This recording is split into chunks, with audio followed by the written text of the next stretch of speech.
Subscribe कीजिए ध्येय IAS channel को और बेल आइकन को दबाइए लेटेस्ट वीडियो सबसे पहले देखने के लिए।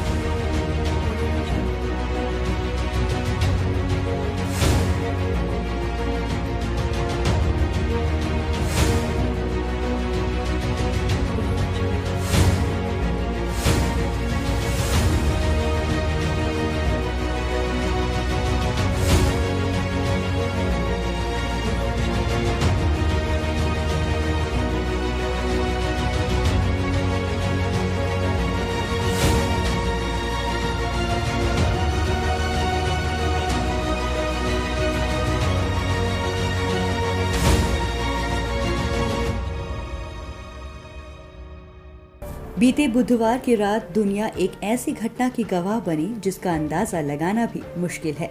ये एक ऐसा ऐतिहासिक मौका था जब गूगल, फेसबुक, अमेज़न और एप्पल जैसे नामी गिरामी तकनीकी कंपनियों के चीफ एग्जीक्यूटिव ऑफिसर कई अहम मुद्दों पर सफाई देते नजर आए।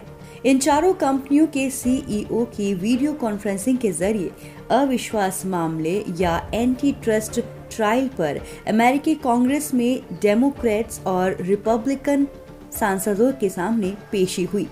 कांग्रेस में कई सांसदों ने अलग अलग सवालों के जरिए इन्हें घेरा।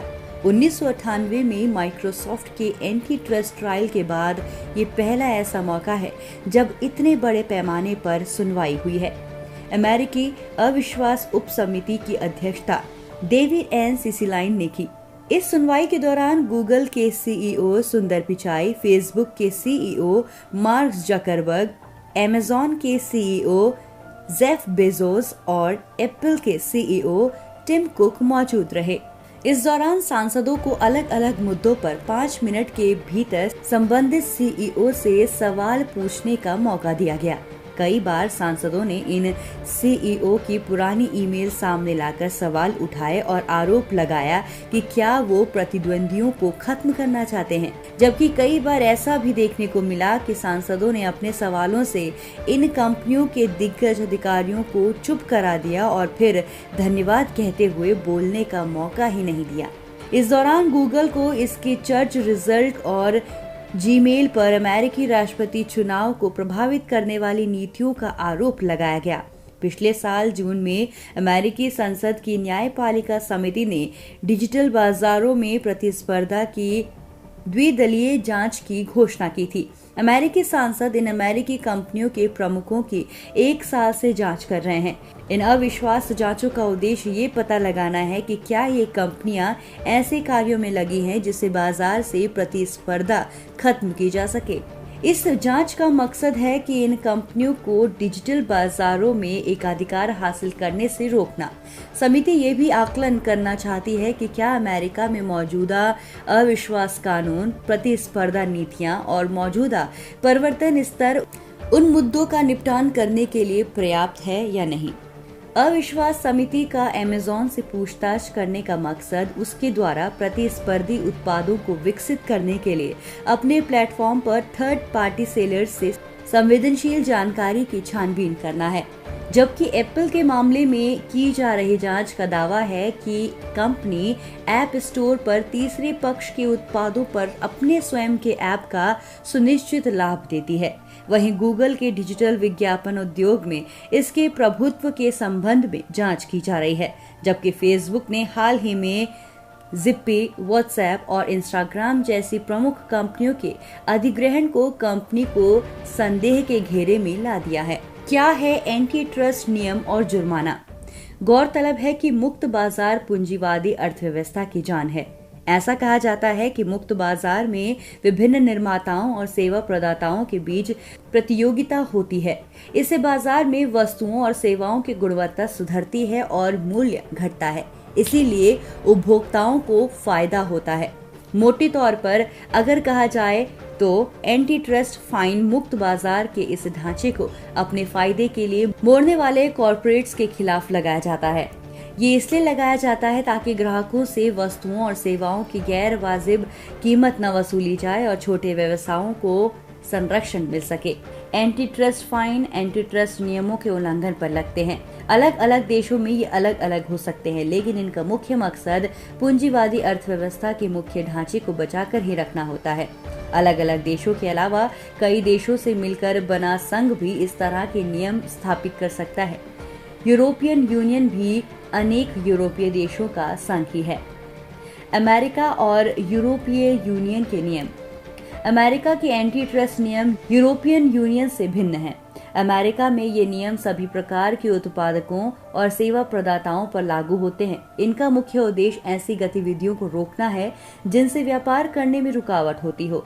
इसके अलावा वस्तुओं की कीमत फिक्स करने, कॉरपोरेट संघ बनाकर प्रतिद्वंदिता को कम करने और बाजार में एकाधिकार स्थापित करने की कोशिशों को रोकना है। अमेरिका में ये नियम 1914 के फेडरल ट्रस्ट कमीशन के तहत लागू है। ये एक्ट 1914 में अमेरिकी संसद के पास हुआ था। समय समय पर इसमें संशोधन होते रहे हैं। यूरोपियन यूनियन में ये नियम 1951 में पेरिस की संधि के तहत लागू हुए थे। तब से लेकर आज तक इनमें कई संशोधन हो चुके हैं। इसके साथ बहुत सी फर्मों को इन नियमों के तहत सजा भी मिल चुकी है। अगर हम इन नियमों के उल्लंघन के कुछ उदाहरणों पर नजर डालें तो इसमें रॉकफेलर के स्टैंडर्ड ऑयल का नाम सबसे ऊपर आता है। स्टैंडर्ड ऑयल ने जानबूझकर अपने तेल की कीमत को आधा कर लिया। इसके बाद बाकी लोगों को भी अपने तेल की कीमत कम करनी पड़ी। आगे रॉकफेलर ने अपने प्रतिद्वंदियों के शेयर खरीद लिए। इसके बाद रॉकफेलर के शेयर बढ़े तो उसने कम कीमत पर अधिक उत्पादन किया। इससे इतना फायदा हुआ कि रॉकफेलर ने अपनी प्रतिद्वंदियों की रिफाइनरियां खरीद ली। दूसरा बड़ा उदाहरण माइक्रोसॉफ्ट से जुड़ा है।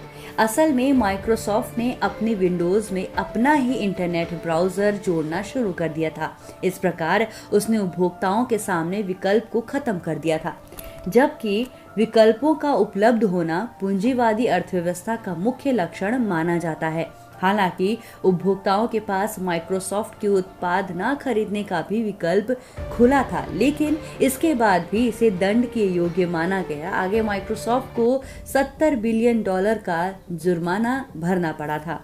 AT&T का विभिन्न भागों में विभाजित किया जाना भी एंटी ट्रस्ट पॉलिसी का उदाहरण है। असल में AT&T ने साठगांठ करके एक समय पर बाजार में अपना एकाधिकार कायम कर लिया था। सरकारी अधिकारियों ने भी इस ओर ध्यान नहीं दिया था। आगे 1974 में अमेरिका के अटॉर्नी जनरल ने इसके खिलाफ अदालत में लॉ सूट फाइल किया था। 7 वर्षों तक चली सुनवाई के बाद AT&T को दोषी पाया गया और इसका 7 भागों में विभाजन कर दिया गया। आज केवल इसके 3 भाग ही कार्यरत हैं। इस तरह देखा जाए तो बढ़ते वैश्वीकरण और निजीकरण के चलते ऐसे प्रावधानों का होना काफी जरूरी है, जिससे कोई भी एक बड़ी कंपनी मनमानी तरीके से बाजार पर कब्जा न कर सके और उपभोक्ताओं से मनमाने पैसे न वसूल कर सके।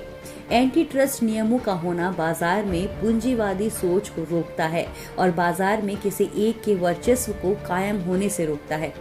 ऐसा होने से उपभोक्ताओं को भी कई विकल्प मिलते हैं और उत्पाद भी गुणवत्तापूर्ण और वाजिब दामों पर मुहैया हो जाते हैं।